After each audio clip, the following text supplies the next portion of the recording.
ಬ್ರಿಟಿಷರ ಕಾಲದ ಅತ್ಯಂತ ಕ್ರೂರ ಜೈಲು ಅಂಡಮಾನ್ ಸೆಲ್ಯುಲಾರ್ ಜೈಲ್ ಅಥವಾ ಕಾಲಾಪಾನಿ ಜೈಲ್ ಅಂತ ಏನ್ ಕರಿತೀವಿ. ಆ ಜಾಗದಲ್ಲಿ ನಾನೀಗಿದ್ದೀನಿ ಅಂಡಮಾನ್ ಮತ್ತು ನಿಕೋಬಾರ್ ಐಲ್ಯಾಂಡ್ ನಲ್ಲಿ. ಭಾರತದ ಇತಿಹಾಸದಲ್ಲೇ ಅತ್ಯಂತ ಭಯಾನಕ ನರಕ ಎಲ್ಲಿದೆ ಗೊತ್ತಾ? ಅದುವೇ ಅಂಡಮಾನ್ನ ಸೆಲ್ಯುಲರ್ ಜೈಲ್.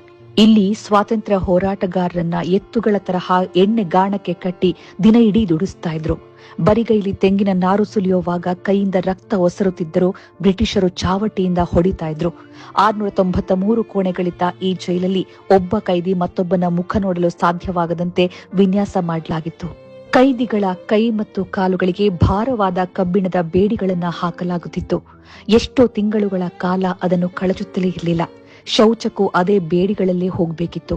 ಕೈದಿಗಳಿಗೆ ದಿನಕ್ಕೆ ಕೇವಲ 2 ಬಾರಿ ಮಾತ್ರ ಶೌಚಾಲಯಕ್ಕೆ ಹೋಗಲು ಅನುಮತಿ ಇತ್ತು. ಕೋಣೆಯ ಒಳಗೆ ಒಂದು ಸಣ್ಣ ಮಣ್ಣಿನ ಪಾತ್ರೆ ಇಡಲಾಗ್ತಾ ಇತ್ತು.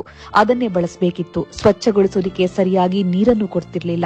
ಕುಡಿಯಲು ಸಮುದ್ರದ ಉಪ್ಪು ಮಿಶ್ರಿತ ನೀರು ಮತ್ತು ತಿನ್ನೋದಕ್ಕೆ ಹುಳುಬಿದ್ದ ರೊಟ್ಟಿ ಹಾಗೂ ಕಾಡು ಗಿಡಗಳ ಸೊಪ್ಪಿನ ಪಲ್ಯ ಕೊಡಲಾಗ್ತಾ ಇತ್ತು. ಪ್ರತಿಭಟಿಸಿದ್ರೆ ಬಾಯಿಗೆ ಕೊಳವೆ ಹಾಕಿ ಜಬರ್ದಸ್ತಿಯಾಗಿ ಆಹಾರ ತುರುಕ್ತಾ ಇದ್ರು. ಸುತ್ತಲೂ ಮೈಲಿಗಟ್ಟಲೆ ಹರಡಿರುವ ಬಂಗಾಳ ಕೊಲ್ಲಿಯ ಸಮುದ್ರ.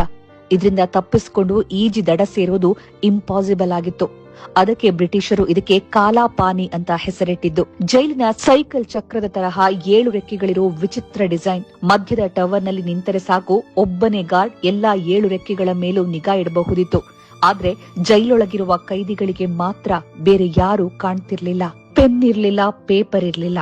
ಆದ್ರೂ ಜೈಲಿನ ಗೋಡೆಗಳ ಮೇಲೆ 6,000 ಕವಿತೆಗಳನ್ನ ಕೆತ್ತಿದ ಆ ಕ್ರಾಂತಿಕಾರಿ ವೀರ ಸಾವರ್ಕರ್ ಇದ್ದಿದ್ದು ಇದೇ ಜೈಲಲ್ಲಿ. ಪ್ರತಿದಿನ ಎಣ್ಣೆಗಾಣದ ಕ್ರೂರ ಹಿಂಸೆ ಅನುಭವಿಸ್ತಾ ಇದ್ದ ಸಾವರ್ಕರ್ ಜೈಲಿನ ಮುಳ್ಳುಗಳು ಮತ್ತು ಉಗುರುಗಳಿಂದಲೇ ಗೋಡೆಗಳ ಮೇಲೆ ಕವಿತೆ ಬರಿತಾ ಇದ್ರು. ಬ್ರಿಟಿಷರು ಅದನ್ನ ಅಳಿಸುವ ಮುನ್ನವೇ ಜ್ಞಾಪಕದಲ್ಲಿಟ್ಟುಕೊಂಡು ಜೈಲಿಂದ ಹೊರಬಂದ ಮೇಲೆ ಪ್ರಕಟಿಸಿದ್ರು. ಅತಿ ದೊಡ್ಡ ಟ್ವಿಸ್ಟ್ ಅಂತಂದ್ರೆ ಅವರ ಸ್ವಂತ ಅಣ್ಣ ಬಾಬಾರಾವ್ ಕೂಡ ಅದೇ ಜೈಲಲ್ಲಿದ್ರು.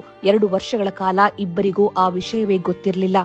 ಇತಿಹಾಸದ ಇನ್ನೂ ಕರಾಳ ಸತ್ಯ ನೋಡಿ. ಇಲ್ಲಿ ನೇಣುಗಂಬಗಳಿದೆ. ಈ ನೇಣುಗಂಬದ ವಿಶೇಷತೆ ಏನು ಅಂತಂದ್ರೆ, ಒಂದೇ ಬಾರಿಗೆ 3 ಜನರನ್ನ ಒಟ್ಟಿಗೆ ನೇಣು ಹಾಕೋದು. ಜೈಲಿನ ಒಂದು ಮೂಲೆಯಲ್ಲಿದ್ದ ಕಪ್ಪಗಿನ ಕೋಣೆಯಲ್ಲಿ ಈ ನೇಣುಗಂಬ ಇದೆ. ಯಾರಿಗೆ ನೇಣು ಹಾಕಲಾಗ್ತಾ ಇದೆಯೋ ಅವರ ಮುಖಕ್ಕೆ ಕಪ್ಪು ಬಟ್ಟೆ ಕಟ್ಟಿ ಕಾಲುಗಳನ್ನ ಕಟ್ಟಿ ಕೆಳಗಿಂದ ಹಲಗೆಯನ್ನ ಎಳೆಯಲಾಗ್ತಾ ಇತ್ತು. ನೇಣು ಹಾಕಿದ ನಂತರ ಕ್ರಾಂತಿಕಾರಿಗಳ ಮೃತದೇಹಗಳನ್ನ ಅವರ ಕುಟುಂಬಸ್ಥರಿಗೆ ಹಸ್ತಾಂತರಿಸುತ್ತಿರಲಿಲ್ಲ. ಕ್ರಾಂತಿಕಾರಿಗಳ ಅಂತ್ಯಕ್ರಿಯೆ ನಡೆದ್ರೆ ದೇಶದಲ್ಲಿ ಮತ್ತೆ ದಂಗೆ ಏಳಬಹುದು ಎಂಬ ಭಯ ಬ್ರಿಟಿಷರಿಗಿತ್ತು. ಹಾಗಾಗಿ ತಡರಾತ್ರಿ ಶವಗಳಿಗೆ ಭಾರವಾದ ಕಲ್ಲುಗಳನ್ನ ಕಟ್ಟಿ ಜೈಲಿನ ಹಿಂಭಾಗದ ಬಂಗಾಳಕೊಲ್ಲಿಯ ಸಮುದ್ರಕ್ಕೆ ಎಸೆದು ಬಿಡ್ತಾ ಇದ್ರು.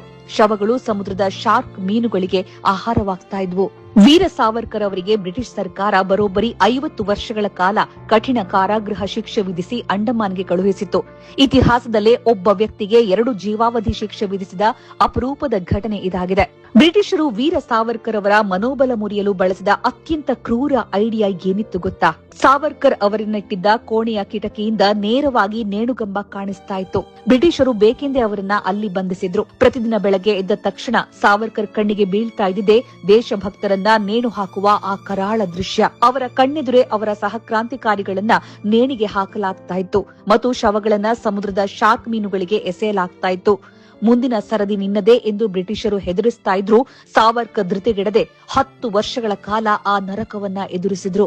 ಅಂಡಮಾನ್ನ ಈ ಜೈಲ್ನ ಒಂದೊಂದು ಕೋಣೆಯ ಕತೆ ಕೇಳ್ತಾ ಇದ್ರೆ ಕಣ್ಣಲ್ಲಿ ರಕ್ತವೇ ಬರುತ್ತೆ. ನಮ್ಮ ಸ್ವಾತಂತ್ರ್ಯ ಸುಮ್ನೆ ಬಂದಿದ್ದಲ್ಲ. ಇಂತಹ ಸಾವಿರಾರು ಹೋರಾಟಗಾರರ ರಕ್ತ ಮತ್ತು ಬಲಿದಾನದ ಮೇಲೆ ನಿಂತಿದೆ. ಅತಿ ಕ್ರೂರ ಶಿಕ್ಷೆ ಯಾವ ಮಾತಿಗೆ ಸಿಕ್ತಿತ್ತು ಗೊತ್ತಾ? ಯಾರಾದ್ರೂ ಒಂದೇ ಮಾತರಂ, ಭಾರತ್ ಮಾತಾ ಕಿ ಜೈ, ಜೈ ಹಿಂದ್ ಅಂತ ಹೇಳಿದ್ರೆ ಅವರನ್ನ ಅತ್ಯಂತ ಕ್ರೂರವಾಗಿ ಸಾಯಿಸಲಾಗ್ತಿತ್ತು. ಈ ಇಡೀ ಜೈಲನ್ನ ಕಟ್ಟಲು ಬಳಸಿದ್ದು ಭಾರತೀಯ ಕಾರ್ಮಿಕರನ್ನೇ ಬಳಸಿ, ಭಾರತೀಯ ಕಾರ್ಮಿಕರನ್ನೇ ತರಬೇತುಗೊಳಿಸಿ, ಅವರಿಂದಲೇ ಶಿಕ್ಷೆ ಕೊಡಿಸಿ, ಅವರಿಂದಲೇ ಸಾವಿನ ಮನೆಗೆ ಕಳುಹಿಸ್ತಾ ಇದ್ರು ಬ್ರಿಟಿಷರು.